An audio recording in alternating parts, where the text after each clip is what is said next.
feeding. Okay. So toddlers are children from 1 year to 3 years, and usually feeding toddlers can be very challenging, um, because of the peculiar stage at which they are. So feeding of toddlers should progress from soft foods, or foods with small particle size, to prepare table. And the reason is that children are not at that age, they are not able to really chew the food very well. And they also have a problem with properly swallowing their food. So whenever you are giving toddlers food, you should consider whether it's a choking hazard or choking risk. So for example, hard toffees or peanuts, popcorn, what we commonly call a brooding cassia, and pebbles, all these things are choking hazards. So you have to be very careful when giving them to toddlers. And caregivers should be vigilant and present during feeding. And make sure that the child is sitting in a high chair so that the child is sitting upright. And also discourage eating in the presence of distractions such as television or eating in a car where supervision cannot be guaranteed, because these are potential situations for choking. And because of school, there's always this childhood preference for sweetened foods and beverages. And so you should try and reduce the amount of sweets and beverages that they take. The toddler years are also a period where there's a lot of food refusal. And so a new food has to be offered multiple times before being considered rejected by the child. Rejecting food is a common developmental phase. And so the caregiver has to be persistent and patient. A lot of the time, the parents will come and say that, oh, my child doesn't like food and it's difficult to feed them. You just have to encourage them to be more patient when they are feeding their toddlers. Toddlers need to eat 5 to 7 times a day. And so what parents can do is to give them tasty and helpful snacks to just chew on in the course of the day. Milk is also very important. So either the mother continues breastfeeding, or we give milk, either in the form of cow's milk or modified follow-on formula. Now, this is to meet the vitamin D requirement. So the vitamin D requirement is 400 international units per day. And this is beginning from day 1 till the toddler years. And so when you give milk, this will meet the requirement. Usually, the feeding is always a challenge. Sometimes you have to sing to the child, you have to play with the child, you sometimes have to coax them to eat one more, open your mouth, things like that. Sometimes you may need to run around them before they eat one puzzle. Sometimes you need to play a little with them before they. Who is giving me the echo? Okay. So these are very challenging situations with toddlers, and we need to teach the caregivers to be patient and also to encourage them. Now, when it comes to the daycare setting, it's a different ball game altogether. Usually, they are given both main meals and snacks in the daycare setting. And there's a wide variation in the quality of the food and then the level of supervision. So parents are encouraged to assess the quality of the food served at the daycare center, sometimes asking questions, sometimes visiting the school during meal times to see firsthand what food is being given to the children. And then taking part in parent committees, so PTA committees and so on. And then also, as clinicians, because sometimes a child may come to you with a problem and you may need to go into what happens at the daycare. So we should also be familiar with the quality of daycare centers and some of the common practices in our locality. So that when you have a challenging situation relating to a toddler, you know how to address it in more practical terms. So when it comes to school age children, these children are more independent. So that's 5 years and above, 5 years to the adolescent age.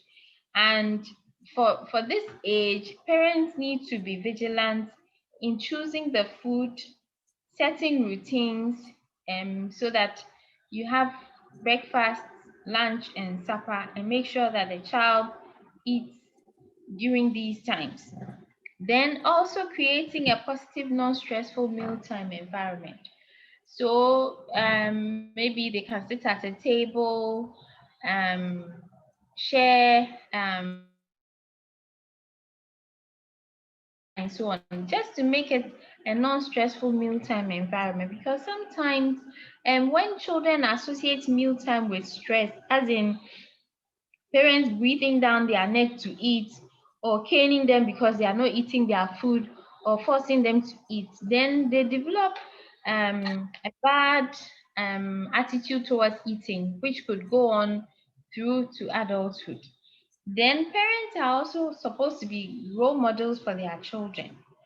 Um, for example, you set the table, they sit down, they are eating, but you are not eating yourself. Then it's not setting a good example for these children, and so they wonder if eating is a healthy thing to do. Also, in this age group, children can be fussy and picky with the food they want and then the ones that they don't like, and so the food should be offered repeatedly.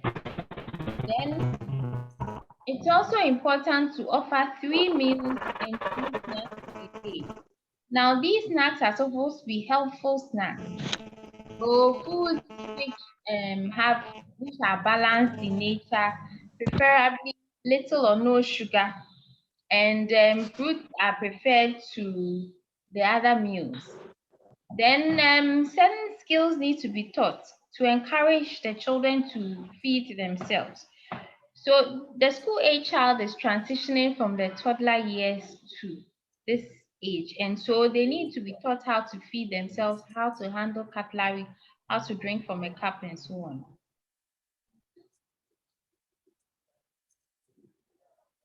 So regular family meal times are important, as opposed to sitting alone behind the TV and eating, watching TV whilst eating.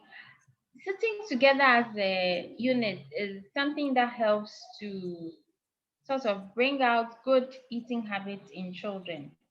Then another challenge is how to control excessive eating.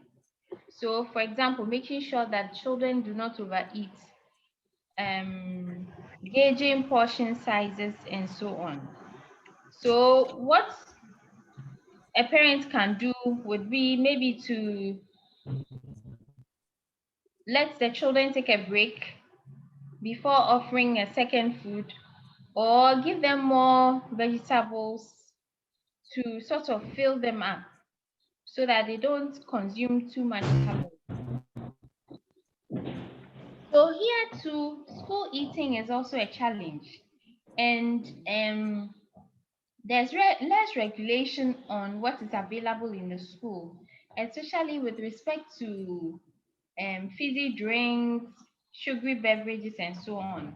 And so parents should also get themselves involved in the school menu, their nutrition, their policy, and sometimes as clinicians in the community, you need to look at school health.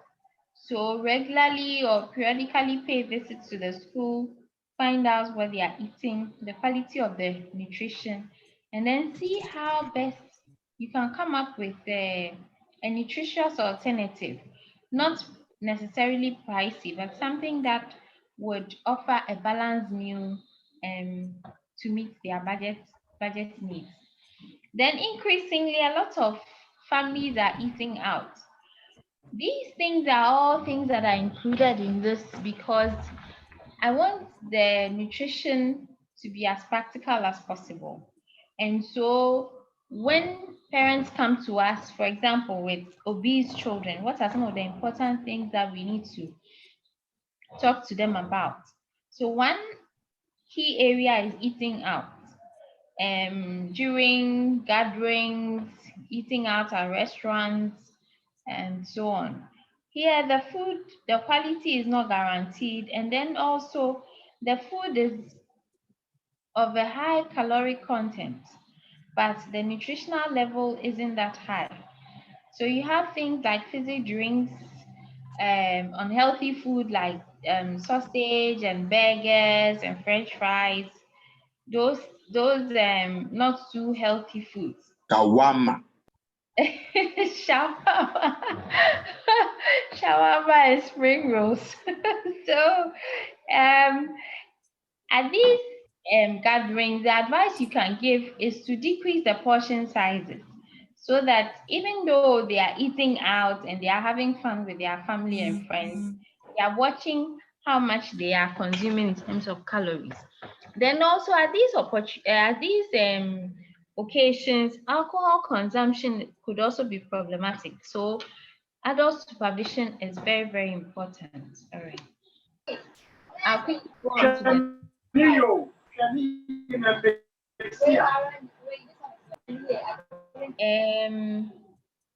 okay, Nick, you have to enable me to share my slide. Okay. No, hold on.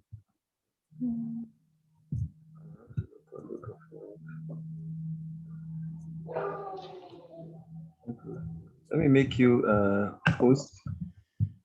Okay. Yeah. So okay. That you can share your slide. I'm sure everybody is in, so if you make me the host, it shouldn't be a problem. You seem to have a whole. Okay. So we'll talk about dietary requirements.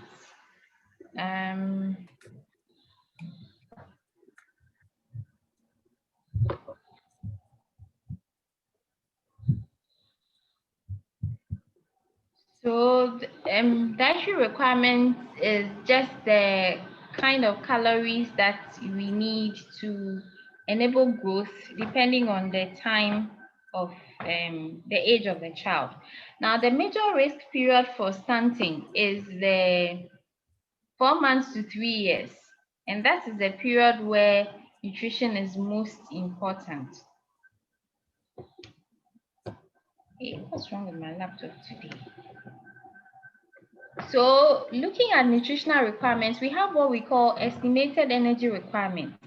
This is the average dietary energy intake predicted to maintain the energy balance in a healthy individual. So it has to do with the age, the sex, the gender, the weight, and the stature, and also looks at the physical activity level. So if the child is very active running around, their caloric requirement is higher than somebody who sits down all day. Now there are three requirements in every diet. You have energy, which is provided by carbohydrates, proteins, and fats. Now, the fats provide 9 kilocalories of energy per gram, carbohydrates provides 4, and proteins provide 4. So these are macronutrients. Alcohol can also contribute some energy, but of course, in children, alcohol is not a consideration. Then we also have dietary fiber, which is the non-digestible carbohydrates, which is important for adding bulk to the food and also helps with bowel movement, and it provides substrate for colonic bacteria so that they can break it down to produce some vitamins in the gut. They also provide bulk, which decreases transit time in the intestine and prevents things like colon cancer from developing. So when you lack dietary fiber, you end up with constipation and diverticulosis. Dietary fiber also helps with the absorption of cholesterol from the GI to prevent it from being absorbed, and also promotes satiety. So when there's a lot of dietary fats, you feel full.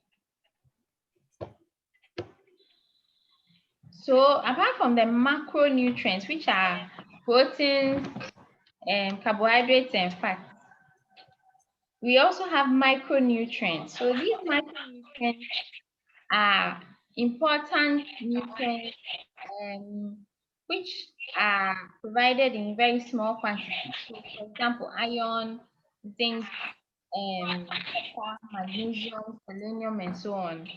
And at 4 to 6 months of age, you usually get the iron and zinc from complementary foods. So the cereals that are given, the purees that are given should contain adequate iron and zinc. Hey, Nick, I need to make you the host back, but my battery too is running low. Okay, we'll just manage it. So when there's zinc deficiency, you have impaired immune functioning and then increased risk for respiratory diarrhea.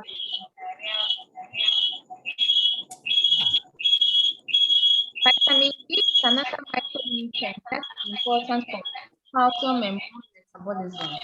Dr. Evans, please mute your microphone. You're giving us feedback. Thank you. And you usually find it in breast milk, but the levels of vitamin D in breast milk are low compared to formula. Look, Evans. Okay, Evans.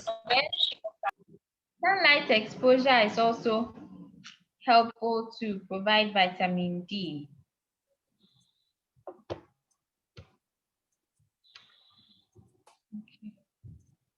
Calcium, and then vitamin K. Vitamin K is another important vitamin which is very low in breast milk. And actually, because of that, infants are given vitamin K injection when they are born. And in the absence of this vitamin K injection, they could actually bleed excessively.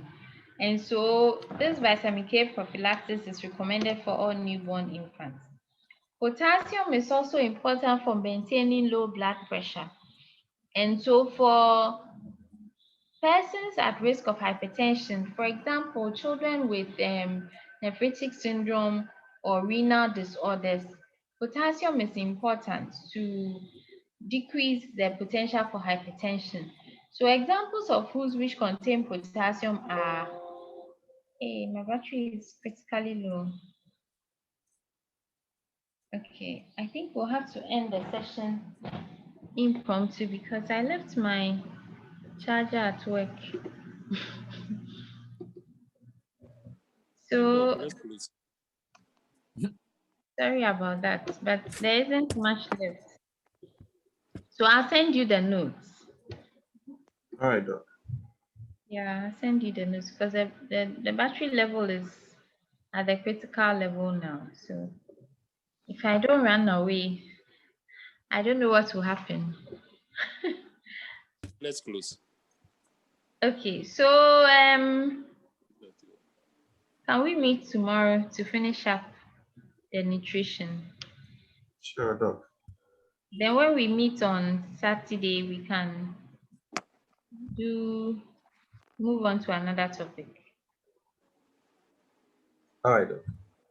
Okay, so have a good evening. All right, Doc.